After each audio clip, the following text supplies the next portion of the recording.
What is up, Super Coach, and welcome to another edition of Build with the CEO.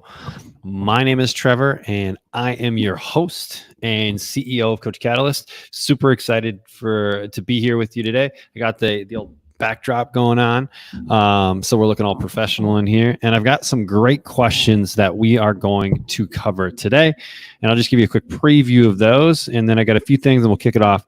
So there's going to be one question about someone that's a new coach, brand new to coaching, and they're having a hard time getting their clients to communicate with them. So we're gonna cover that, and then we're also going to cover creating content, so lessons and why that's important and how to do it effectively. But I want to thank everyone that participated in the Free Poop Friday post that I did last Friday. We had almost 50 comments on it. And this is a post that I'm going to be doing every Friday. And it's a way for coaches to help other coaches. So one of our big initiatives here at Coach Catalyst is to create more collaboration between coaches. There's not enough collaboration in the industry, and we're in a unique position as a connector in the industry where we can help bring coaches together and help coaches help each other.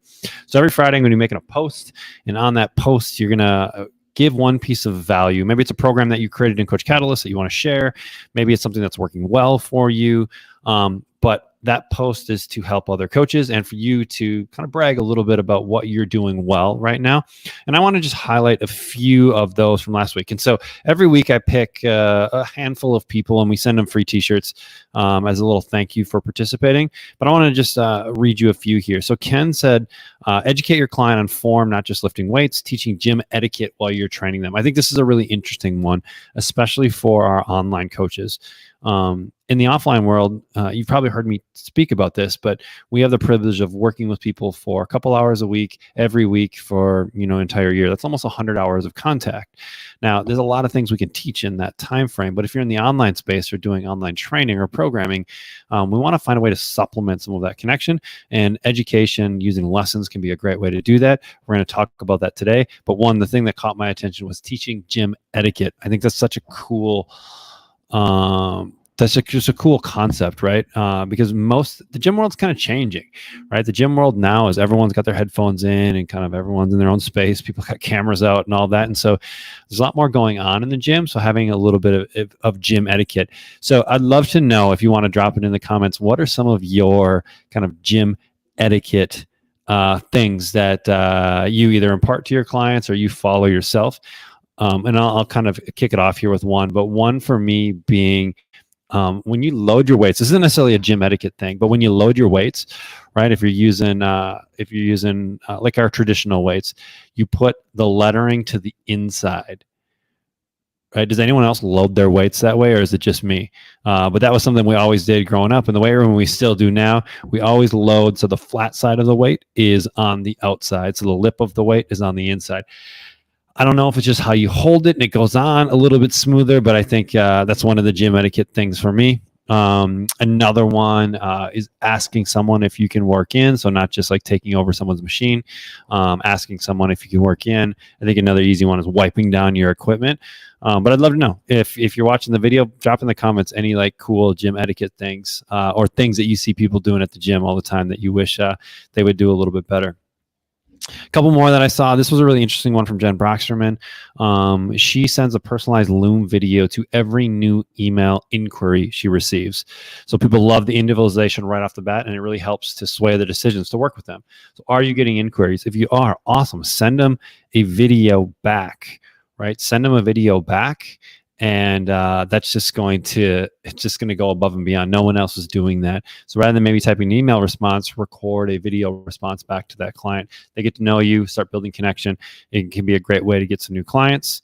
A few other ones here. So Joe had one. Now is a great time to set up a 6-week challenge leading right up to Halloween. If you don't have time to plan it all out, start setting up a sugar-related challenge to help your clients navigate the sugar gauntlet that starts around the first of the year. Starts around that time of the year. And we have a great one inside of Coach Catalyst. What is it called? Sugar-Free Me, I believe it is what it's called, or it might be something else. So Ashley or someone else in the comments can help me out with that one. But we do have a program inside of Coach Catalyst that you can use Actually, I think I commented on this post. So, I didn't actually put the name of the program, but we do have one in there. It's a great post, and we're actually going to be talking about that probably starting next week. We've created some really cool resources inside of Supercoach CRM to help coaches with the marketing and advertising around that, because this is, from now until the end of the year, is a great time to really build your email list, do lead generation, so that when that new year hits, or even preferably in starting in December, we can start to build build our client base. So I actually just posted Ultimate Sugar Challenge or the Sugar Free Me. So those are just a couple resources that you have inside of Coach Catalyst that are going to help you. Another really interesting use case for Coach Catalyst, Season wrote, I've been using CC to create a 12-week postpartum program that includes daily 15-minute videos and weekly workshops that help women understand some of the changes their bodies are experiencing during this time in their life, how to advocate for themselves, and how to find consistent, realistic movement in supportive and non-judgmental space. So I think that's a super cool application for Coach Catalyst, where we're bringing in this education, we're bringing in workouts, and a few things that you're going to notice here is a very specific client. Okay, it's a very specific avatar, and I assume Season loves these types of clients. So for her, it's probably her perfect client. And so a little takeaway from that is building things for a very specific population, right? So hers is postpartum. Awesome. I think that's a big takeaway there. Let me see if there's any other ones that I want to just highlight here. I think that's good. So I'm going to be posting this again. We pick winners, and the winners aren't necessarily anything winner. It's just some cool ones. I want to just give out some free swag every Friday. So make sure you comment on that post or show up on Friday. I'll make sure to tag everyone so you have access to it. But it's our way to get coaches to just start collaborating with each other, and ultimately lift the industry up. All right. So let's get to it. Today we're going to be talking about. First one is getting clients to engage early on. So I'm going to read the question that one of our Facebook members had, and then we'll talk through it. So, hey guys, I'm a relatively new coach and even more brand new to Coach Catalyst. I'm on my first batch of clients and I'm struggling to get them to communicate with me. They sometimes ignore my DMs, making it hard to make diet adjustments. I want to ask, how do you guys build a good relationship with your clients? So there's probably a little bit more follow-up that needs to happen with this question, but I'll do my best to kind of answer through it. I think step one in any of these is setting expectations early on as a coach. And this can be hard if you're a newer coach to the industry. You just don't have as much experience. I think as you gain experience as a coach, you just start to take less shit, and you start to call it a little bit more like it is. But as a new coach, you're kind of looking to please a little bit. And so just understanding that maybe you're leaning a little bit more towards kind of letting the clients do kind of what they want to do, rather than setting, hey, here's some clear expectations on how we're going to get the most out of this relationship, right? If the client understands the relationship, or at least the guardrails for the relationship, they're going to be able to participate in a full way. And I was recording a podcast with Nick Comodino for our next season, which is going to be awesome, by the way. If you're an online coach, definitely check out the next season of the Coach Catalyst podcast coming out sometime early winter. But we were talking with Nick, and he was like, okay, let's say someone comes to your house, right? Like when they walk through your door, what do you tell them? Do you just kind of let them do whatever you want, or do you want them to take their shoes off? Do you tell them where the bathroom is? Do you kind of lay some maybe ground rules for the house? Hey, we're gonna stay upstairs. Downstairs it's kind of a mess. We're not gonna go in there. Like how are you inviting this person into your house, right? Because if you don't set the ground rules, right, you don't set the expectations, then they're going to bring whatever expectations they have from their house into your house, and it might frustrate you because those expectations weren't laid out right from the beginning.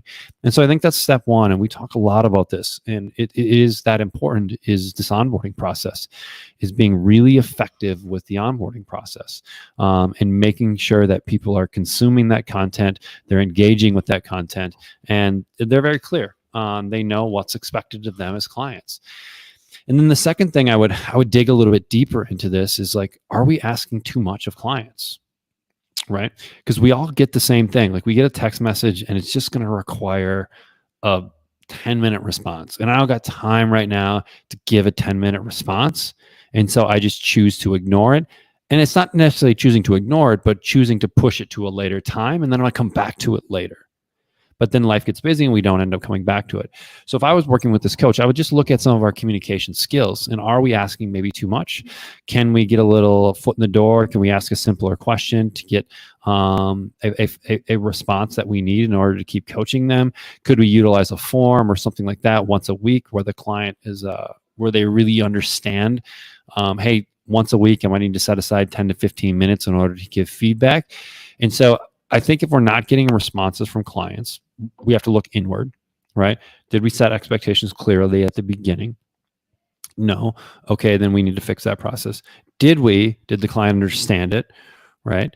And then if we did set some expectations, like how are we approaching the situation? I think looking internally as much as we can to figure out what could we do differently.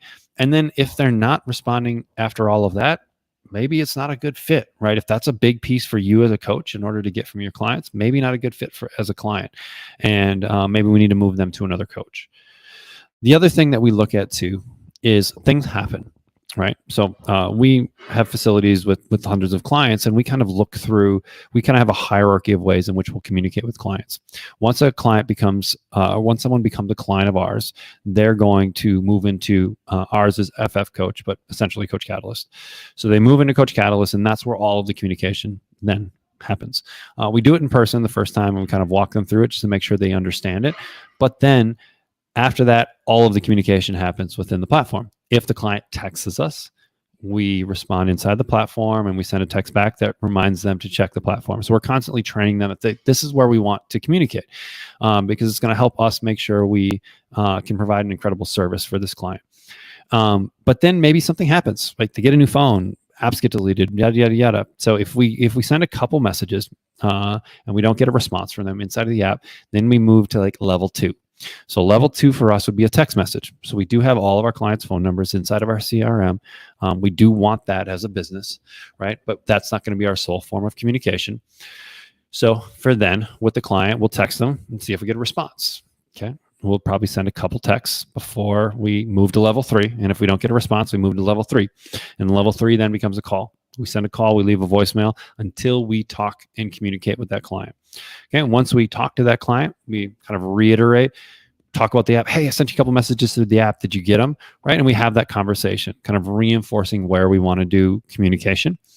And then we work on the client with some strategies on how to make sure that they're not missing things. One of them, and I've talked about this in the last few episodes, is taking the app and moving it to their home screen. Really, really simple strategy, because now even if they miss the push notification, because push notification can be super, super busy nowadays, they'll see the red dot, and the red dot means to go into it and check things out, and then they'll see the red dot on messages, and then they're more likely to see our message. Okay, and so that's the kind of the hierarchy or the levels we go through. So it is important to have clients' phone number. It's important to have them inside of a communication platform like Coach Catalyst, and using those as you see fit, right? And so that's how I would go about that question. I think it's a great question, and I think communication, if we can set it up right from the beginning, that can be a game changer in how our program develops. So, all right, let's see if there's anything else with that. I want to ask, how do you guys build a good relationship with your clients? Okay. So I think that covers it. The better connection we can get. And so some other things around building, because he said at the end, build a good relationship with your clients, right? So a few things with building relationships. Building relationships takes time and it takes touch points. So we want to try and get as many touch points as we can. So if we're going for most effective strategy, that's going to be a lot of video content. So the client is seeing you. That's going to be lots of audio and video messages, or Loom videos or Vimeo record videos where you're reviewing their account and sending them messages back, right? But it's lots of non-text based communication. That's going to build the relationship the fastest.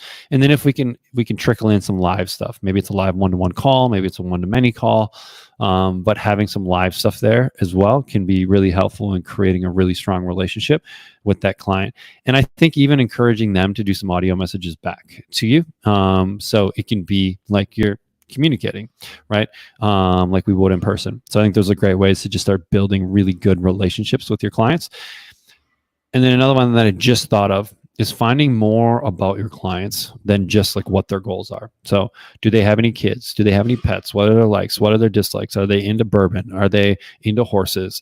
Like what makes them tick? So I think the better we can understand them as people, and you can do this as part of your intake form. Right? You don't need to just ask like, what do you have for breakfast, lunch, and dinner, and your exercise habits and your drinking habits and all of that. We can actually ask about their personal life, because maybe we want to send a personal gift or things like that. So we should ask some of those questions, and that's going to help us craft a really good picture of who this person is, especially if we're working in the online world. So don't be afraid in your intake form to ask some of these questions, or some coaches will actually break this out into a secondary intake form that comes kind of at the end of their first week or in their first couple weeks. And so it can be a simple form like, hey, you know what? I really want to get to know you better. Would you take 10 minutes and just answer these 5 questions for me? Right? What's your favorite food? What's your favorite? Like, you can ask whatever you want, right? Just like you were having a conversation and trying to get to know someone. Ask those questions, and that's going to help you build a great relationship with those clients, and then really caring about them as humans. I mean, this is a caring industry, so the more you care, the more successful you're going to be. Cool. All right, so make sure you guys are dropping questions and stuff in Facebook or on Riverside. I've got all of those chats up, and I'll kind of go back and forth with them here. So if you have a question or want me to go over something, or even something that I'm not covering today, make sure you drop it in the questions in the comments, and I'll make sure I cover it. So the second one here, I'll read it out for you. This was another question. How many short lessons a day is suggested? There's a lot of great info to add into programming, but don't want to overwhelm. Any strategies, do's or don'ts when it comes to lessons? I'm curious to see how other coaches feel about this, what works well for retention and what doesn't. I do know it's best to have mixed media, short video, infographics, links, etc. All right, so cool. All right, let's talk about this a little bit. So when we're starting to think about content in education, at the beginning, we need more frequency. As the relationship grows and as the relationship builds, we can have less frequency, right? So I like, in most programs, most initial programs, a daily piece of content. I don't think pieces of content make sense, multiple things a day, unless one thing is more like a resource and the other one is more the education tool. But I think one thing a day is a great place to get started, and not long. Right? Think about how people are consuming information in today's day and age, right? They're watching 2-minute videos, 3-minute videos. They're not watching 10, 15-minute videos, typically.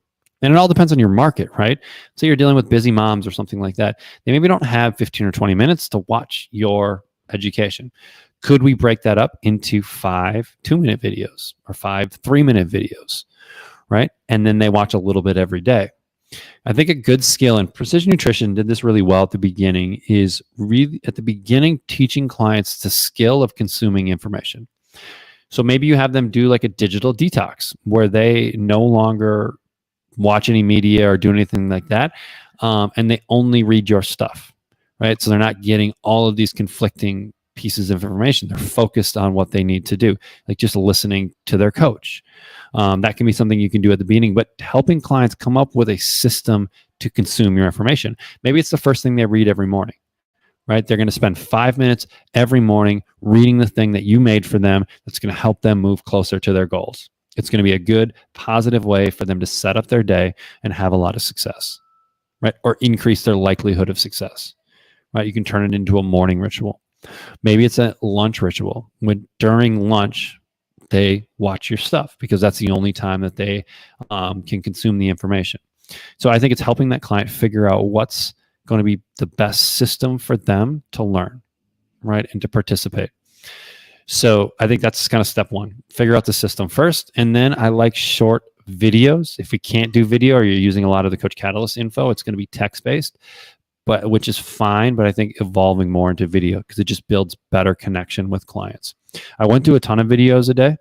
And one thing a friend of mine, Jared Hamilton, is doing with his program is he's actually created a bunch of on-demand videos. So he's just put a bunch of on-demand videos in the resource section. So if clients want to just skip ahead and binge, they have all of the videos there. But if they want to just kind of follow the plan, they can just follow the journey and get that delivered day by day.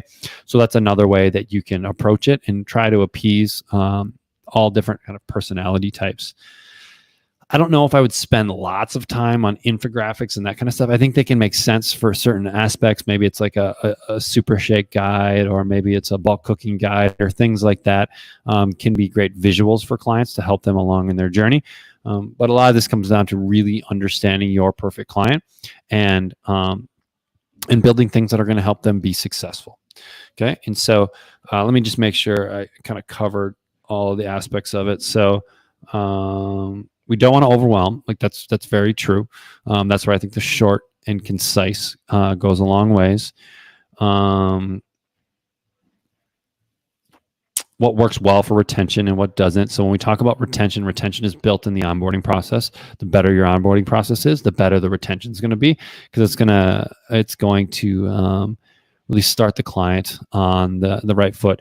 And maybe actually something I talked about last week. I did a call with a group last night, kind of talking through retention for their group, and helping them think about the onboarding process and things that they can do, especially in a one-to-many type of approach.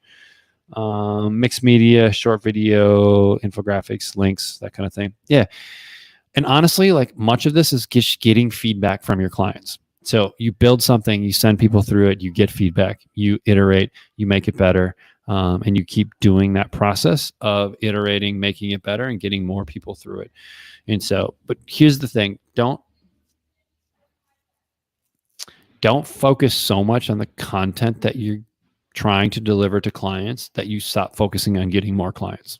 That can be a mistake that some coaches fall into. Is we feel like we're moving forward because we're constantly tweaking the content that we're delivering to our clients. That's great. You're continuing to improve your product. But my guess is the product is good enough and we just need to get it in the hands of more people. So don't mistake making your product better for progress, right? There's a certain level you need to get it to where you want a great product, but we also need to put people through this product, and don't sacrifice putting people through it and helping more people because in the act of I need to make the product better or it's not ready yet. Get it out there, iterate, make it better, and keep sending people through it. And then you're going to be able to provide a great experience for clients. So hopefully that was helpful for you guys. If you do have questions, drop them in. We'll be on here for a little bit longer. Ashley had a great comment where 80% on paper is better than 100% in your head. Absolutely. Right. Out in the marketplace, helping people, not you talking about doing it. Getting out there and doing it, even if it's just taking one of the done for you ones we've already done, and start getting some traction, right? Start getting some traction, building your audience, and helping change lives, right? Like you're doing the world a disservice by not getting it out there. And so, cool. Get out there, do it, and that's that. Remember, this Friday, we've got the Free Friday post, the Free Poop Friday post. So make sure you look for that one. Give us some insight into what's working for your coaching business. Read some of the comments to get some ideas from other people, other coaches on what they're doing, where you can make your program a little bit better or your coaching process a little bit better. We're giving away free stuff for people that comment. So a little incentive to come in there and collaborate. And if you do have any questions, the Facebook group is the best place to ask those questions. A lot of what I talk about on this show is formulated from things that are coming into that group. And so make sure to ask those questions here. And if you ever want to jump on live, I'm more than happy to jump on live with you on a Build with the CEO on Tuesdays, and we can talk through any specific situations that you have. And we also offer strategy calls for all our Coach Catalyst users. A strategy call is the one-to-one 20-minute call to talk through any specific problems that you may have inside of your business. You can just go speak2.coachcatalyst.com, and the link there to book a strategy call will be there. You'll either get myself or you'll get Coach Ashley, and we'll be able to kind of help you kind of think through what you're trying to work on. So those are ways that we're just trying to kind of level up the coaching industry, and we need you guys as well to collaborate, to come in, help each other to ultimately change more lives. So if you have questions, drop them in the comments. If you want me to elaborate on something more, drop it in the comments. Make sure you tag me so that I see it, and I'll be back here next Tuesday, just like every Tuesday. That's it. Have a great rest of your day. We'll see you later.